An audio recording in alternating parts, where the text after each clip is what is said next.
Amen? Isang mapagpalang gabi sa bawat isa. Amen? We are sustained by the Lord Jesus Christ to stand here today. Alam ko minsan, ang ministry hindi yan dumarating lang sa panahon na madali tumayo. There will be times that it will be hard to stand, especially if your heart is grieving with regards a matter. Pero alam nyo, ang Panginoon, ang sabi nga ni Pastor Tunde Bacare, there will be a lot of times wherein you got to stand, pero deep inside you are dying.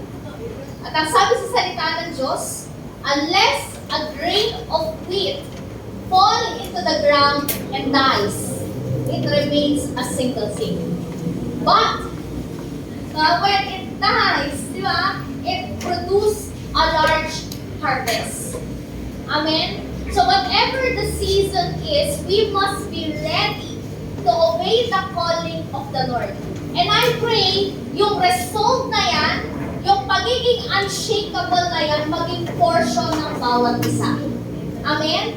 And it will be our portion as we listen to the voice of the Holy Spirit and obey His will in our lives. Kaya sa gabing ito sa ating School of Ministry, we will talk about the Holy Spirit on the subject of pneumatology. Sabihin nga natin pneumatology. Ibig sabihin ng pneumatology is the study of the Holy Spirit. Balik pa po tayo sa unang page. Kasi mga kapatid, ministry is not built on information alone.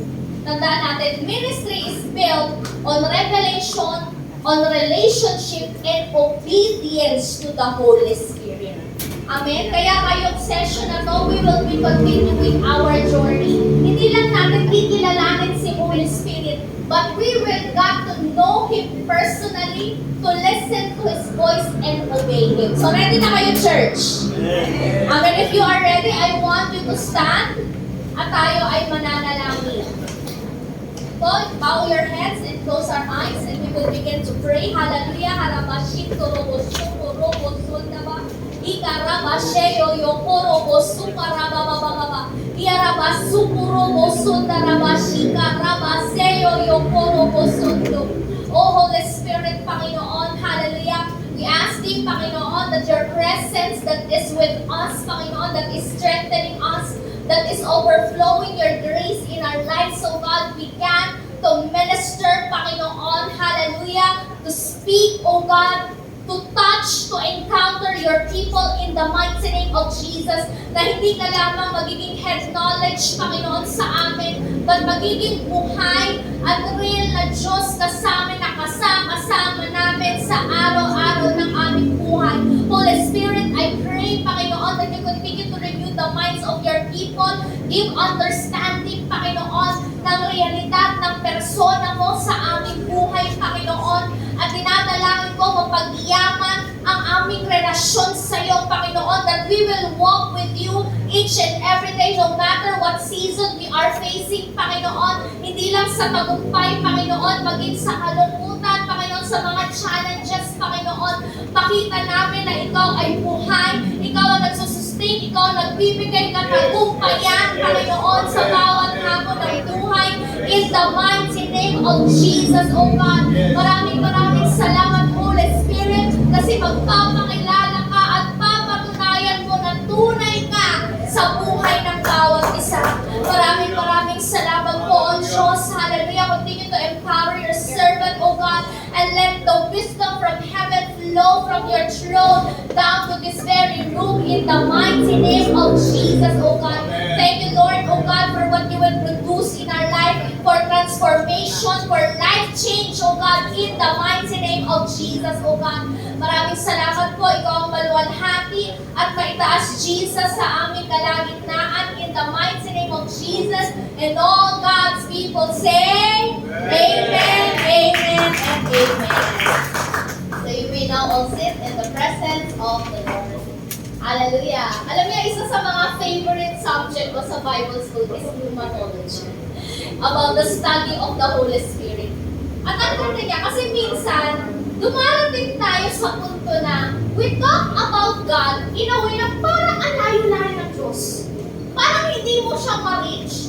Kasi nasabi natin, yes, God is powerful, God is holy, God is sovereign. Oo, totoo yung mga yun. Pero paano kung alam mo ang tungkol sa Diyos, pero hindi mo pala siya kilala personally? Paano? Kasi relationship is different from information. Magkaiba yun. Ha? Because listen to this. You can know God, but you can still not walk with Him. At dito pumapasok ang role ng Banal na Espiritu. Because next slide, sabi dito, the Holy Spirit is not just the power of God, but the Holy Spirit, He is the person of God who brings you into relationship with Him. So, hindi lang wempa ang Holy Spirit, kundi buhay siya, totoo siya. Kumbaga sa isang kaibigan mo, nandiyan siya, existing siya. At gusto niya ng relasyon sa atin.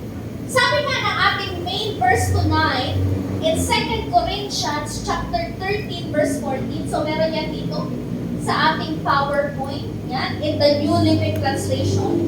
Basahin natin ang sabay-sabay. 1, 2, 3, go! May the grace of the Lord Jesus Christ, the love of God, and the fellowship of the Holy Spirit be with you all. Familiar ba? Amen. Alam natin to, especially if we are consistently attending Sunday services. Kailan yan pinabanggit? Sa benediction, sa dulo. Pero I want to highlight something in this verse. Kung titignan natin, yung grace daw nanggaling from Jesus. Tama? Yung love, kanina nanggagaling? Kay God, who is our Father. And the fellowship, kanina nanggagaling? It is from the Holy Spirit. Bakit kaya?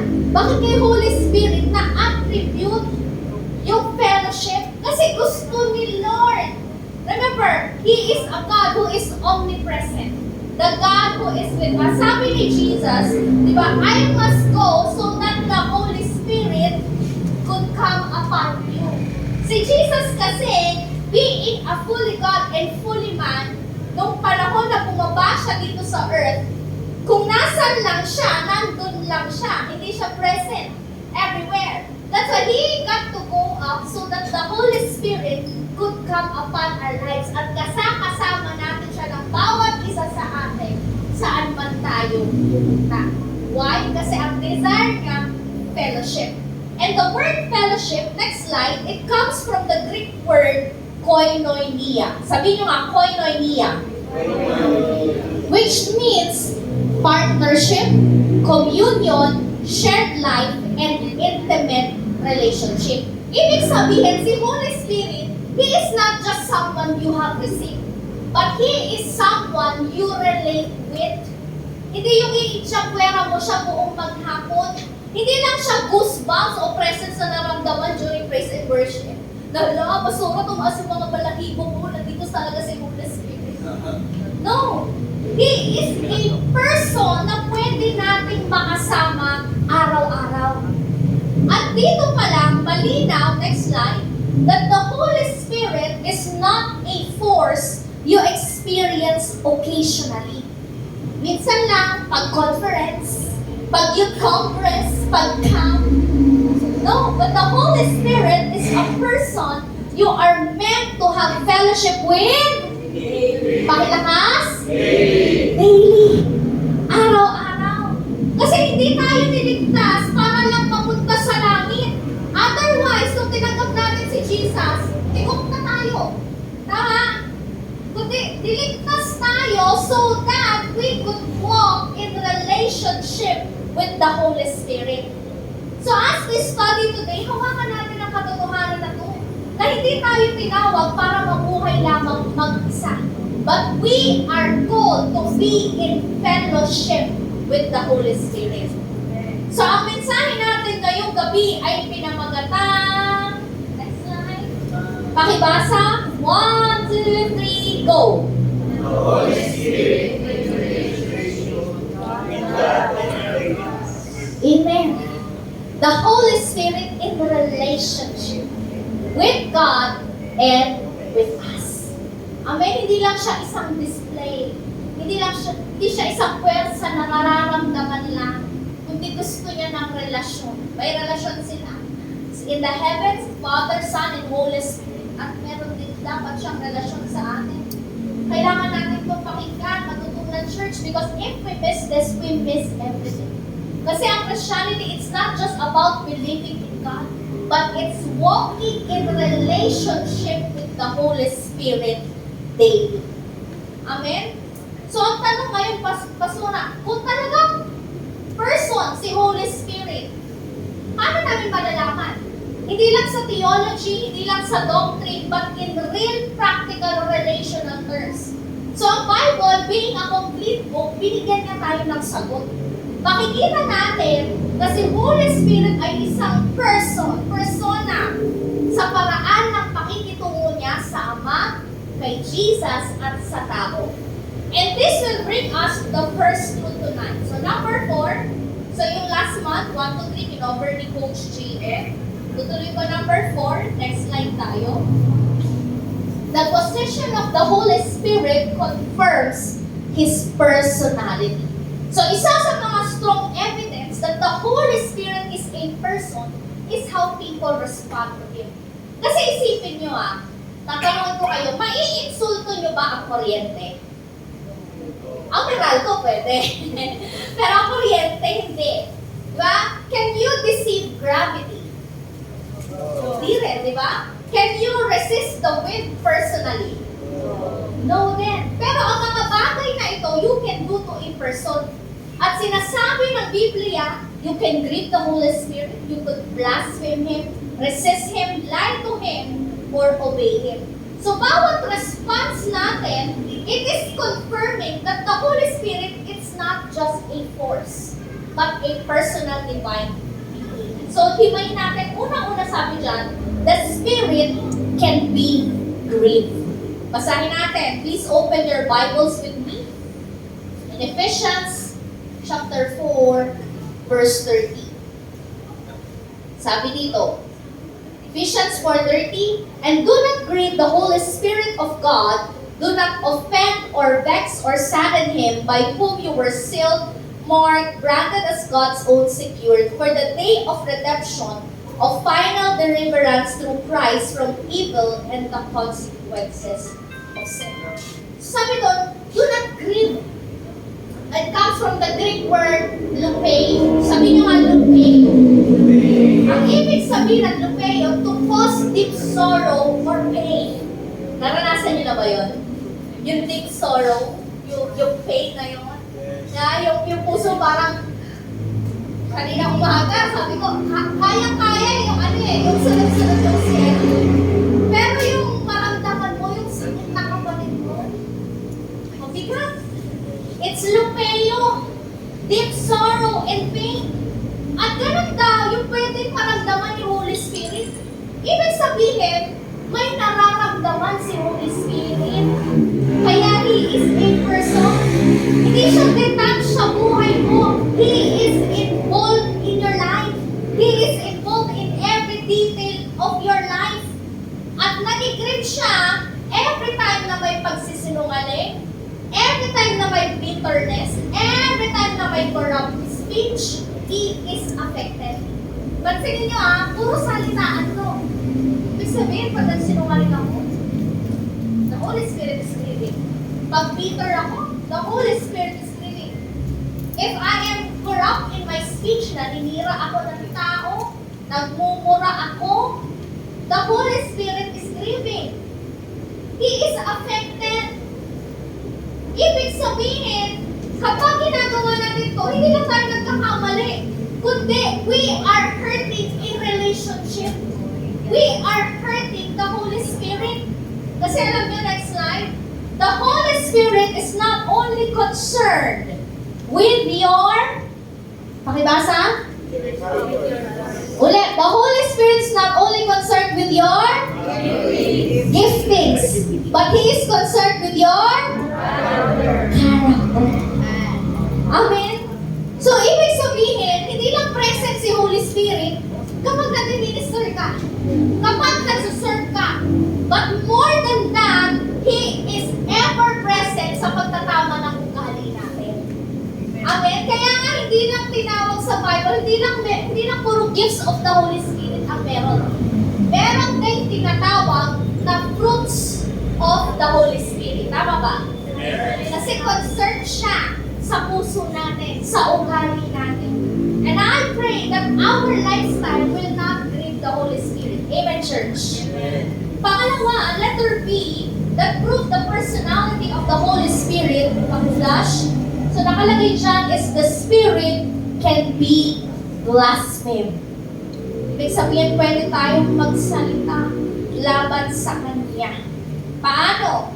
Let me give you an example. Matthew 12:32. Sabi dito, and whoever speaks a word against the Son of Man, against Jesus, will be forgiven. Tingnan niyo sa Bible nga. But whoever speaks against the Spirit, the Holy One, will not be forgiven. Either in this world or age, or in the world and age to come. So kapag nagsalita ka daw against kay Jesus, papatawarin ka. Pero kung nagsalita ka against the Holy Spirit, sino nagsasabing papatawarin ka? Sino nagsasabing hindi? Hindi.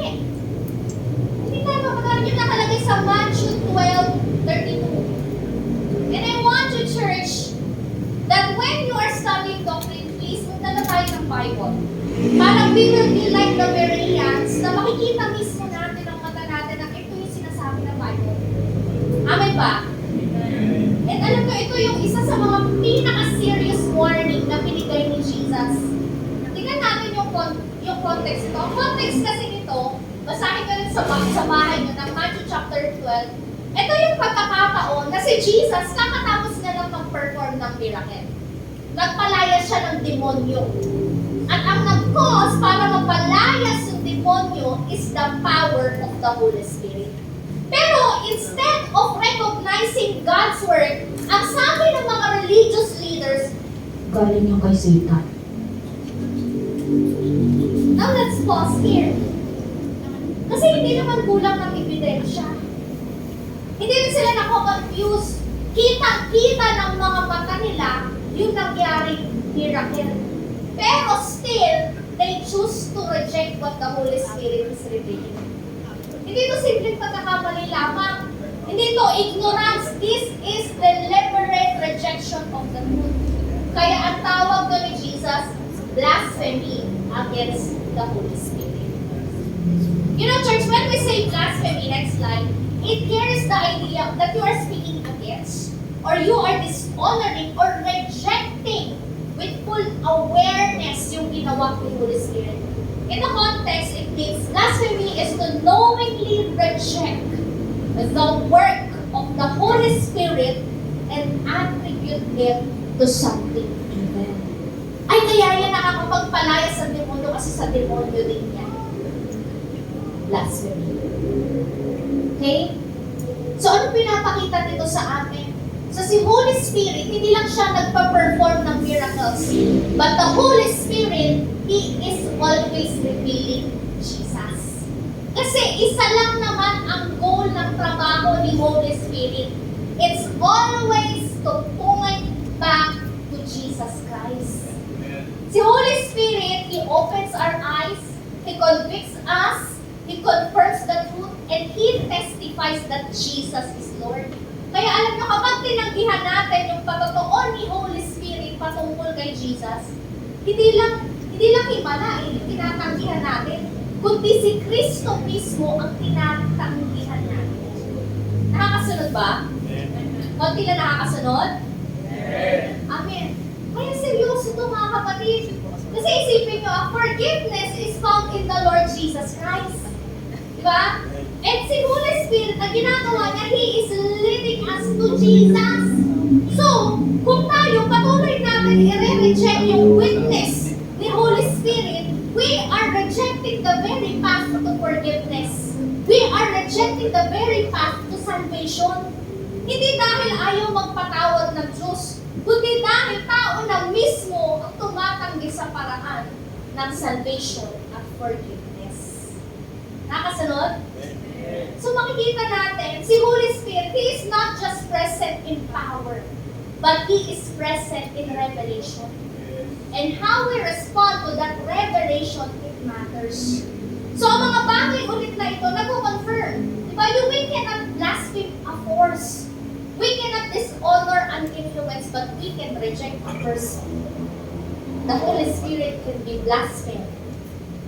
Kaya yan yung nagpapakita that the Holy Spirit, He is also a person. Okay? Pangatlo, that proves the personality of the Holy Spirit. Letter C.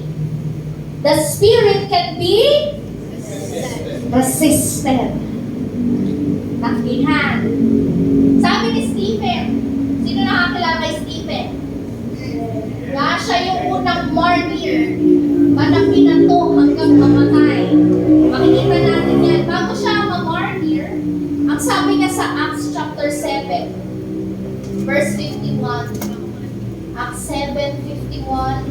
Sabi niya, you stubborn and stiff-necked people, still heathen and uncircumcised in heart and ears, you are always actively resisting the Holy Spirit as your fathers were, so you are and so you do. Grabe. Grabe ang amplified. Sabi doon, actively resisting. May sabihin ng resisting, you are pushing back. Yung tipong alam mo, kinakausap ka na ng Diyos, pero pinipili mong hindi sumunod. Yun yung resistance. Yung pinupunti ka ni Holy Spirit, anak, huwag ka mamumukya, Kristiyano ka na, ingatan mo yung patotoo mo. Pero ini-ignore mo kasi, Lord, baka bumagsak ako, papagalitan ako ng nanay ko. That's resisting. That the Holy Spirit is leading you. Anak, share mo yung gospel dun sa friend mo. Pero ikaw pinangungunahan mo sa Holy Spirit. Ay hindi, dadalhin ko na lang siya sa sa mentor ko, yung mentor ko na bahala sa and that's resisting.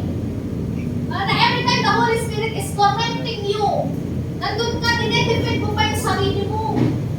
Kasi naman, Lord, siya yung nauna. Kaya ako nagkaganito. That's resisting. Kaya church, alam nyo, God can speak and we can still say no. After all, hindi naman tayo ginawang robot na disusin ng Panginoon. He has given us a mind to think, to choose to obey Him. And again, this demonstrates personality. Kasi hindi mo pwedeng i-resist ang puwersa. Pero we can resist a person's appeal. We can resist a person's warning. The next slide. So makikita natin si Holy Spirit, He is calling people toward truth. He is guiding us into all truth. But He does not force them to respond. Amen. He is a Holy Spirit. He is not a harsh Spirit. He is a gentleman. Nasa sa atin na lang kung susunod tayo o magre-resist tayo. But I pray sa simbahang ito, nobody will resist the Holy Spirit. Amen. Amen. And letter D, number 4 that confirms the personality of the Holy Spirit is that the Spirit can be lied to. Kala ko ba, Pastor, omniscient siya? Bakit siya mapagsisinungalingan? Mga tao kasi yung nagsisinungaling. Diba? At alam niya yon kapag nagsisinungaling ang tao sa kanya. Example, Acts 5:3. Ang sabi dito, but Peter said, Ananias, why has Satan filled your heart that you should lie to and attempt to deceive the Holy Spirit? And should, in violation of your promise, withdraw secretly and appropriate to your own use part of the price from the sale of the land. So itong Acts 5, makikita natin dito ang storya ng mag-asawang si Ananias at si Sapphira. Sino pamilyar sa story? Diba? Kasi itong mag-asawa na to, nag-pledge sila sa church na kapag nagbenta yung lupa, yung pinagbenta at ibibigay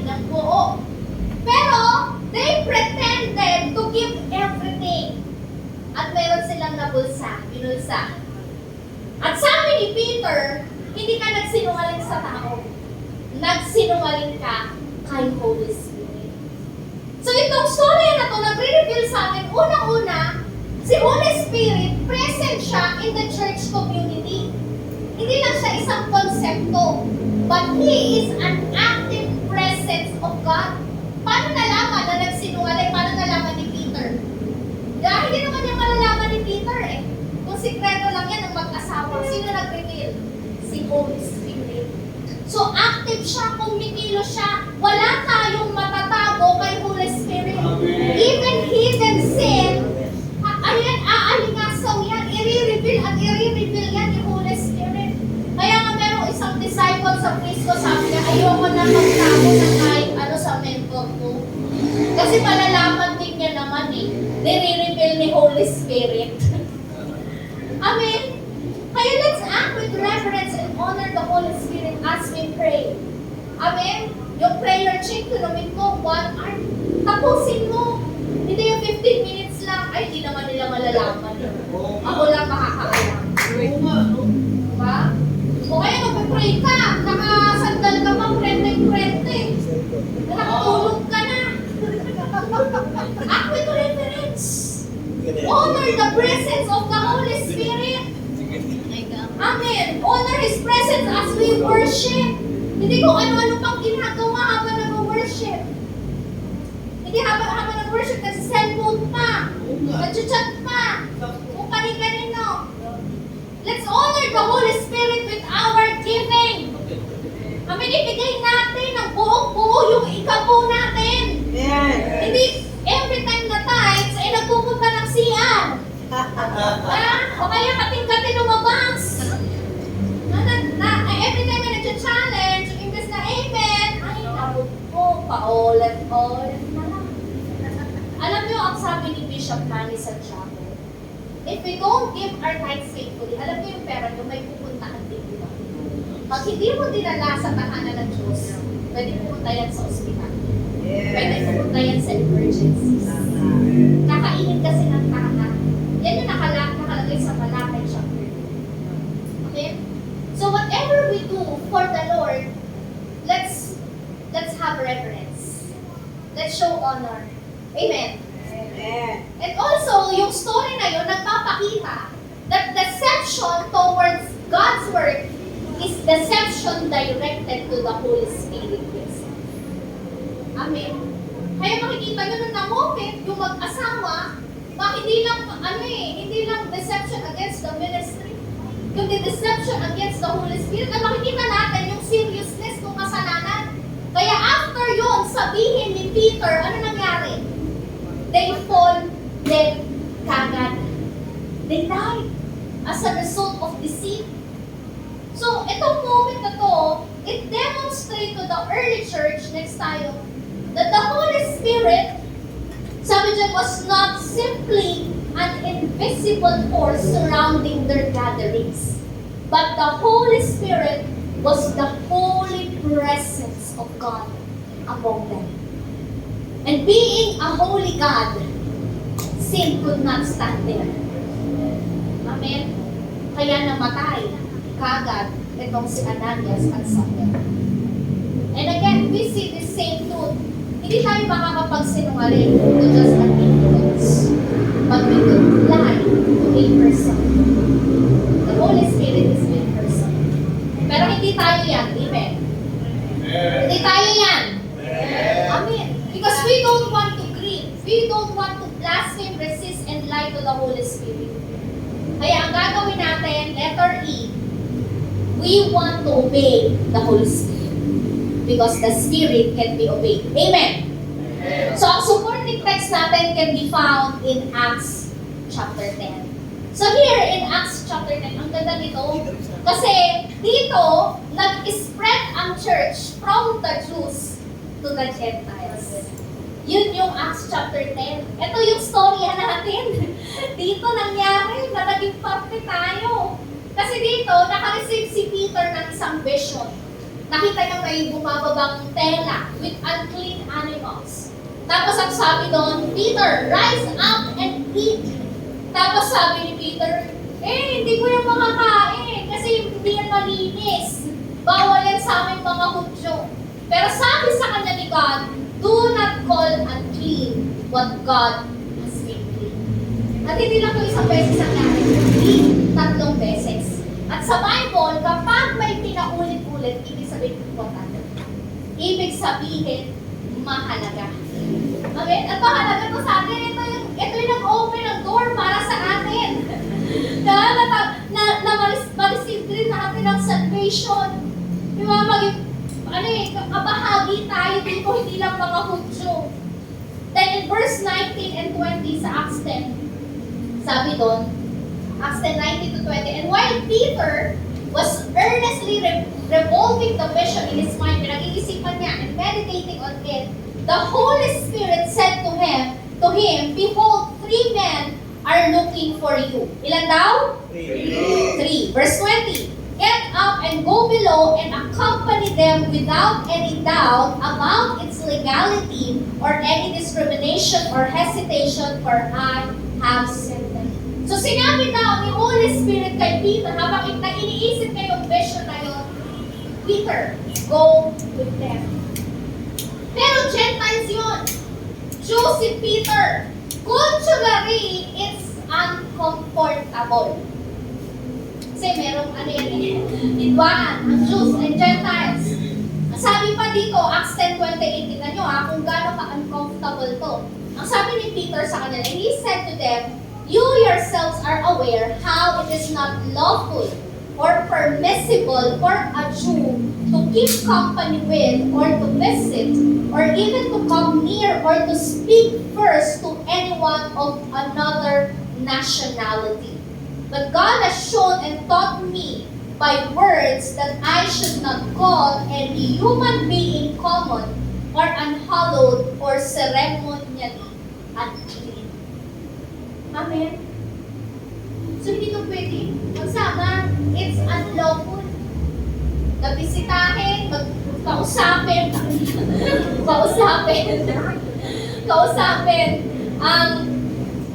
ng isang Hudyo ang isang Hentil. But still, alam nyo, anong ginawa ni Peter? Kahit uncomfortable, still, Peter disobeyed. Tama ba? Peter obeyed. Kahit may uncomfortability. And because of that, na-reach tayong mga Hentil ng gospel. Ito yung naging turning point ng expansion ng early church. At nangyari yun dahil may isang Peter, dahil may isang apostle that obeyed the voice of the Holy Spirit. Ganun kahalaga ang pag-obey sa boses niya. Kasi alam niyo church, next slide, breakthrough. Pakibasa na lang. 1, 2, 3, go!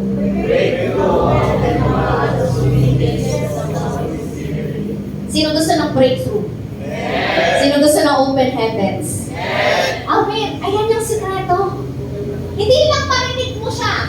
Listen. Una-una, kailangan mong marinig siya. Kasi paano mo susundin si Holy Spirit kung hindi mo siya naririnig? Amen. At napag-aralan natin yan sa camp, you can share your notes on how the Holy Spirit communicates with us. Iba't-ibang paraan. Through the Bible, through your pastor, mentor, through visions, dreams. Hindi mo kasi yan pwedeng ibang si Holy Spirit. Maraming kaparaanan kung paano siya pwedeng mangusap sa atin. And after hearing it, huwag mo lang pakinggan, kundi gawin mo. Sundin mo siya.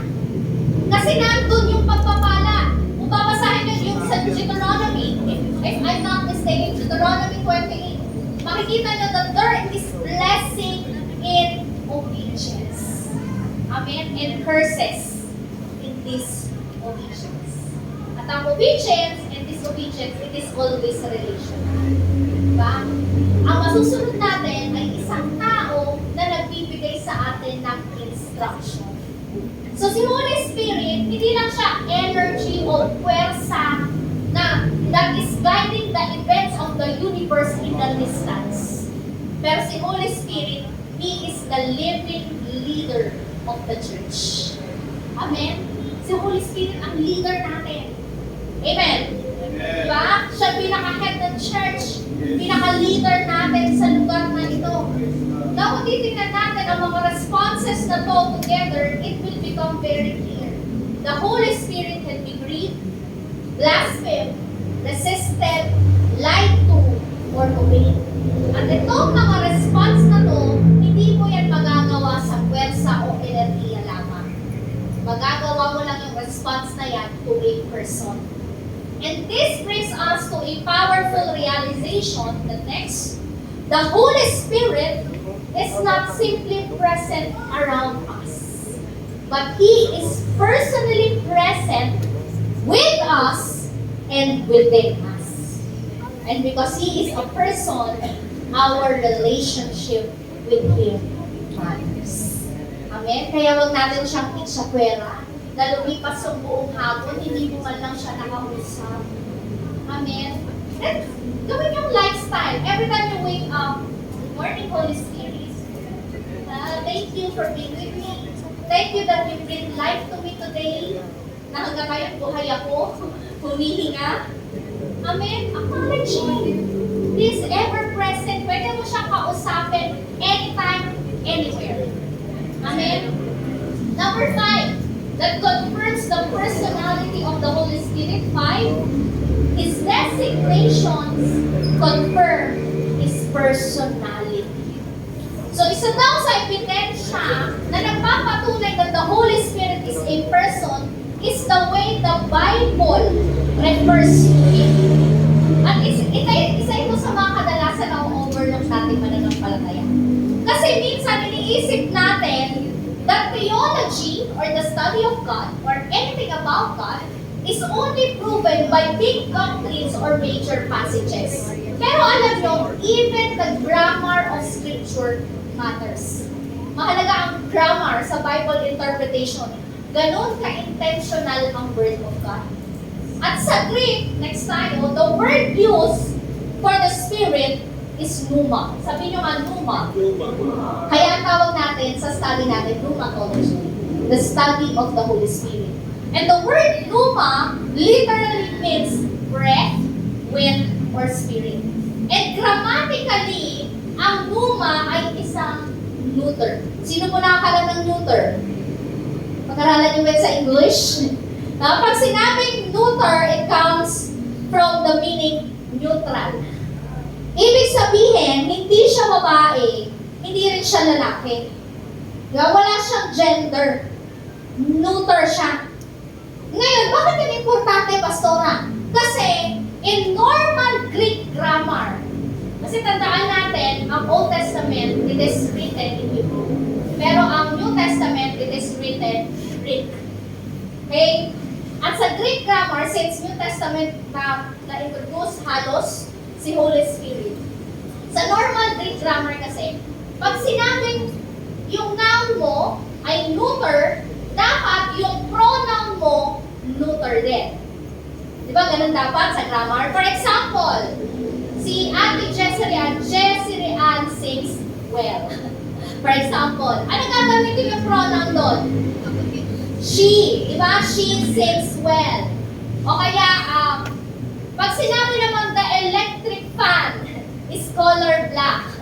Ano gagamitin yung pronoun? It is color black. So, ganun ang grammar.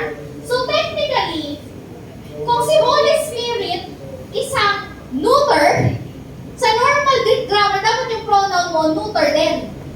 Pero, kung gusto nang, isipin nyo, kung yung Bible, gustong i-treat si Holy Spirit as an impersonal bagay, ang expected pronoun mo dapat ay it. Nakakasunod ba? Diba? Pero hindi yun yung nakita natin in the Bible. Kasi nung si Jesus, when He talks about the Holy Spirit, hindi it ang ginamit niya. Let me give you an example. John chapter 16, verse 13 to 14. John 16, verse 13 to 14. Ang sabi doon, but when He, the Spirit of truth, comes, He will guide you into all the truth. For He will not speak His own message, but He will tell whatever He hears from the Father. And He will announce and declare to you the things that are to come. He will honor and glorify me because He will take of what is mine and reveal it to you. So nakita niyo yun? Diba? Hindi rin sinabi that it will guide you into all truth. Tama? Diba? Hindi rin sinabi, it will bring me glory. Tama? Kundi ang sinabi doon, He will guide you into all truth.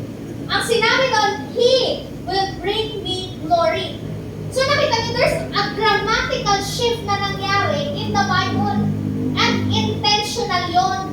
It's almost as if the scripture is interrupting normal Greek grammar to teach proper theology. Amen? In other words, next slide tayo. The Bible intentionally breaks grammatical expression, next tayo, to preserve theological truth. Nakasunod ba? Naintindihan niyo yung example? At anong katotohanan? Si Holy Spirit hindi siya impersonal force. He is in person. Kaya ang pronoun na gamit sa kanya ay He. So si Holy Spirit hindi lang siya energy that is floating around your life. Hindi yan goosebumps lang nararamdaman mo during worship, during altar call. Diba? Hindi siya atmosphere lamang, but He is someone. Amen? And because He is someone, He speaks, He leads, He teaches, He comforts, He convicts. Yung mga bagay na hindi nagagawa ng isang coach. Nagagawa yan ng isang person. Let me illustrate it this way. For example, sino dito may mga phone? Sino dito may mga phone? Sino para sa kanya kagamit-gamit yung cellphone niya? Konti lang, tapon nyo na yan. Di pala kagamit yung sayang naman. Nabigay nyo na lang sa nasunugan. Kailangan nila yan. Nakagamit-gamit ng cellphone. Bakit? It connects you to your friends. Tama? It connects you to your church mate. Lalo sa mga nasa malayo. Yung mga groupmates nyo. Pero kahit gaano ka-importante ang isang cellphone, you do not build a relationship with your phone. Walang naglalagay ng status sa Facebook in a relationship with my iPhone. Di ba? Bakit? Kasi it is an object. Oo, may function siya, but it has no personhood. Now compare that to a real friend. Ang isang kaibigan, he or she can speak to you, listen to you, correct you, comfort you, walk with you. Yan yung isang relationship. And sadly, alam nyo, maraming mga believers, they unknowingly treat the Holy Spirit like the cellphone. Just like a tool instead of a person. Instead of a friend. Sinasabi kay Holy Spirit, I need the Holy Spirit for preaching. I need the Holy Spirit when I minister at the pulpit, parang anointed. I need the Holy Spirit for ministry. I need the Holy Spirit for power. As if useful lang si Holy Spirit kapag may kailangan tayo. Pero si Holy Spirit, He is not just a ministry. He is not a ministry accessory. But He is God with us. Amen? Hindi lang siya useful, relational siya. Amen? Kaya lang hindi lang dapat Holy Spirit help me preach. Dapat meron ding Holy Spirit teach me how to live. Amen? Kasi never that can not happen. Ibig sabihin, we cannot give what we do not have. We could not impart what we are not. Amen? Kung gusto mong magturo ng isang bagay, dapat ikaw mismo meron ganun. Amen? Hallelujah. Hindi lang dapat Holy Spirit give me power, kundi Holy Spirit shape my heart. Amen? Because God will not entrust His power to an untested vessel. Kailangan suko, kailangan faithful. Otherwise, di ba, absolute power corrupts. Because mga kapatid, once you reduce the Holy Spirit in tool. Hahanapin mo lang siya kapag may kailangan ka. But when you recognize Him as a person, as your friend, as God with us, you will begin to walk with Him daily. You will begin to depend on Him daily. Amen? Hindi mo siya iitsakwera. Kaya mahalaga ang grammatical details ng Bible. Hindi yan randomly trip lang ng author na inilagay niya, he kay Holy Spirit. Hindi po. The Bible is divinely inspired. It is revelation from above. So ang Bible, it is carefully teaching us that the Holy Spirit is not an object. It is not an it. It is not just a force or influence. He is He. He is a divine person who desires relationship with you and me. Amen? At itong understanding na to ang makakapagpabago on how we approach Him daily. Na hindi natin siya lang ginagamit, but we honor His presence. We listen to Him. We fellowship with Him. Katulad nung may text natin kanina, sabi doon, the fellowship of the Holy Spirit be with you. Amen? Ang fellowship hindi yan posible with an object, with a cell phone. Diba? You cannot have communion with a force, but we can have fellowship with a person. Kasama na doon si Holy Spirit. And last, but not the least, which proves the personality of the Holy Spirit. Number 6, pakipasa. Next tayo. You perceive. 1, 2, 3, go. Amen. His relationships confirm His personality. Ang relationship, it always required 3 things. Una, identity, communication, and interaction. Kung wala ang tatlong ito, isa lang dyan mo wala, hindi matatawag na relationship. Maaaring connection lang. Parang yung ibang nasa Facebook mo, nakalagay friends, pero yung totoo connection lang talaga. Wala talagang relasyon. Or system lang. But the Holy Spirit, He has all three. May identity, communication, and interaction. Hindi siya abstract lang, hindi siya malayo, but He is relational. Ibig sabihin, He knows, He speaks, and He engages with His people. Amen? Let's see His first relationship. Letter A, His relationship with the Father. So makikita natin in the Great Commission, in Matthew chapter 28 verse 19, ang sabi doon, therefore go and make disciples of all nations, baptizing them in the name of the Father and the Son and the Holy Spirit. And notice sa Great Commission, hindi doon sinabi ni Jesus na baptizing them in the names. Hindi siya plural. Tama? Kundi ang ginamit ay name which is singular. Diba? Ibig sabihin, meron lang tayong iisang Diyos. One God, but 3 distinct persons. The Father, the Son, and the Holy Spirit. At itong tatlong persona ng Diyos, they are equal in identity but distinct in personhood. Ibig sabihin pala, Pastora, si Holy Spirit, hindi siya afterthought lang. Nahuli lang siya kasi siya yung huling na-reveal dito sa pagkakasulat ng Word of God. Kaya siya pangatlo in order. But they are equal in identity.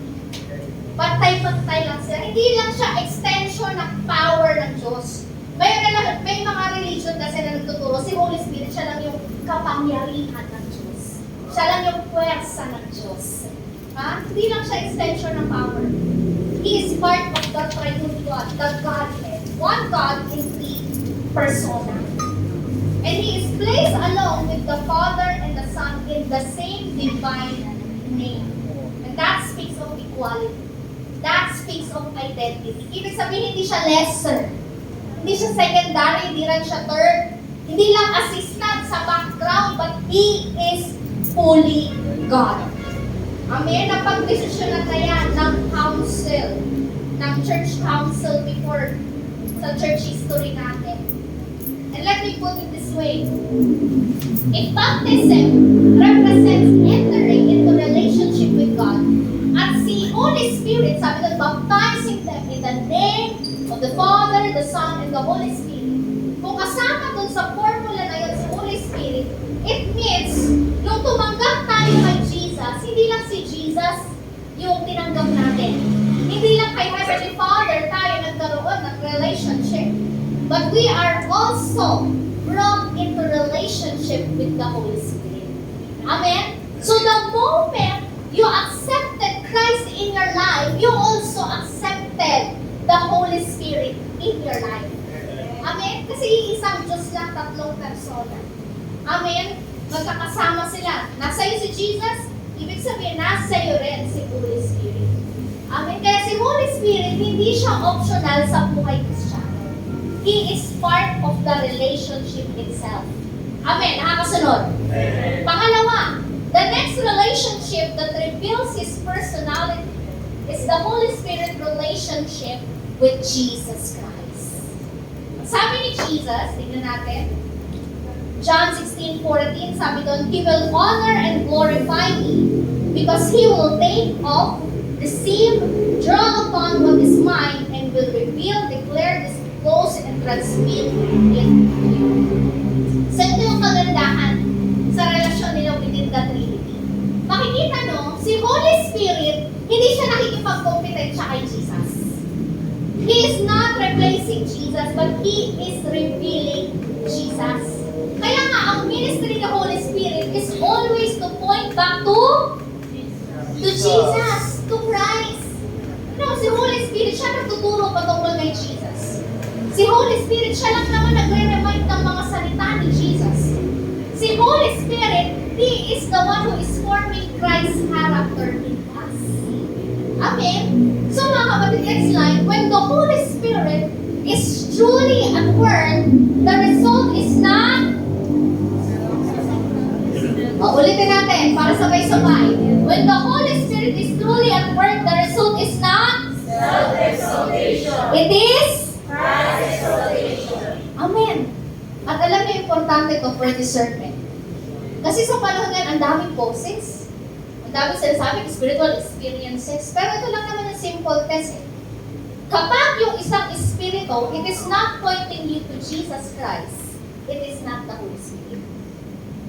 Kung ang focus sarili, kung ang focus power, kung ang focus experience and feelings, pero hindi si Jesus, that is not the spirit of truth. That is the spirit of deception. Kasi malinaw na malinaw ang role ni Holy Spirit. It is to make Jesus known. Nakakasunod? Amen. Bibigyan ko kayo ng simple picture. Parang itong spotlight sa ating church. Diba? Ang spotlight na to, it is powerful. Nakikita niyo ba yung shade ng blue? Ng yellow? Ng red? Diba? It's powerful. Pero kahit gaano ka-powerful, yung spotlight na yan, hindi siya yung focus. Kundi yung spotlight na yun, it shines on the main subject. At ganun si Holy Spirit, He is like the spotlight. Hindi siya yung bida. Pero si Holy Spirit, nilalantad niya kung sino talaga ang bida. At sino ang bida? Si Jesus Christ. Amen. In last relationship that reveals the Holy Spirit personality is His relationship with us believers. Amen. Ang ganda nito, Acts 15:28. Na natin. Acts 15:28. Ang sabi dito, for it has seemed good to the Holy Spirit and to us not to lay upon you any greater burden than these indispensable requirements. So, nag-umpisa yung phrase, it seemed good to the Holy Spirit and hindi na si Holy Spirit, but also the church to us. Ibig sabihin, yung early church, they do not operate on human wisdom alone. Na sila lang yung nagdedesisyon. Hindi nila sinasabi, ay, napag-desisyon na namin to. Kundi ang sabi dito, it seemed good to the Holy Spirit and, ano ibig sabihin pag may end?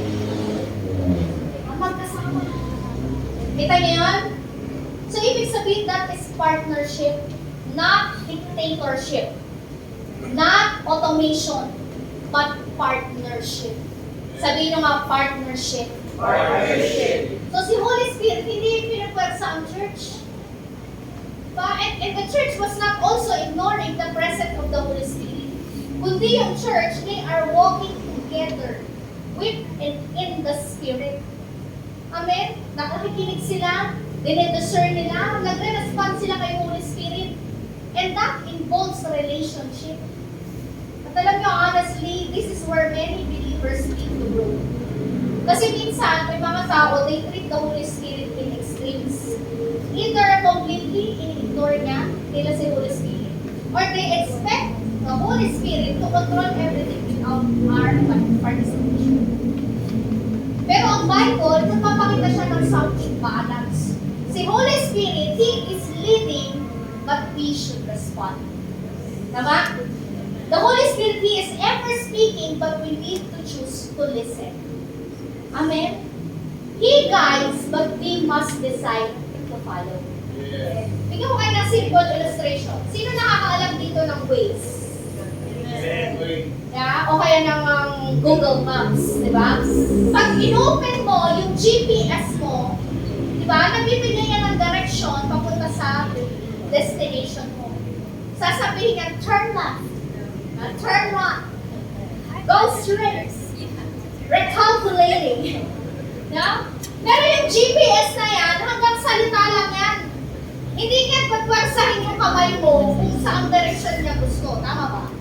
May nakita na ba kayo ng invisible GPS, pati kamay mo hugas? Kaya pag gano'n. Yeah? Ikaw pa rin yung magmamaneho. Ikaw pa rin yung magde-decide kung susunod ka ba o hindi. Tama? At ganun din kay Holy Spirit, yes, nagbibigay siya ng direksyon. Kino-convict na tayo, He gives clarity. Pero hindi niya i-override yung will natin. Next tayo. That's why obedience matters. Sabihin nyo nga, obedience matters. Obedience matters. Amen? Kasi yung relasyon natin sa Kanya, it always involves a response. So kung titignan natin to lahat all together, we can see a clear picture. The Holy Spirit relates with the Father, with the Son, and with us believers. At ang relasyon na to, posible lang for a person. You cannot have identity, communication, and interaction with others. But we can with the Holy Spirit. So si Holy Spirit, He is not just present around us, but He is personally present with us and desires relationship with us. Amen? May natutunan? Amen. So in conclusion, the Holy Spirit is not distant. Hindi siya malayo. He's not passive either, but He is ever present. Hindi lang siya display. Gusto niya ng relationship sa atin. Kaya simple lang ang invitation niya. Walk with Him daily. Hindi naman to complicated, pero hindi rin ito automatic. Every day, we will have moments wherein the Holy Spirit will speak. The Holy Spirit will nudge you, anak, hindi yan. Anak, okay. Anak, share. There will be times that the Holy Spirit will correct. He will lead us. And in those moments, mamimili tayo, mag-decide tayo. Tandaan lang natin, next slide tayo. Pakibasa to ng sabay-sabay. 1, 2, 3, go. Your future is shaped by how you respond to the Holy Spirit today. Amen.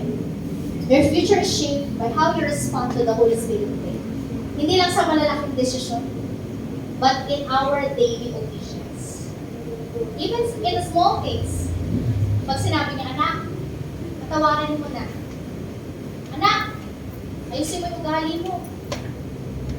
Anak, stay silent. Stay still. O bahala. Sunod lang tayo. Kasi sa pagsunod natin sa Kanya, doon mas nabibuild yung relationship natin sa Kanya. Ang sabi nga ni A.W. Tozer, next slide tayo.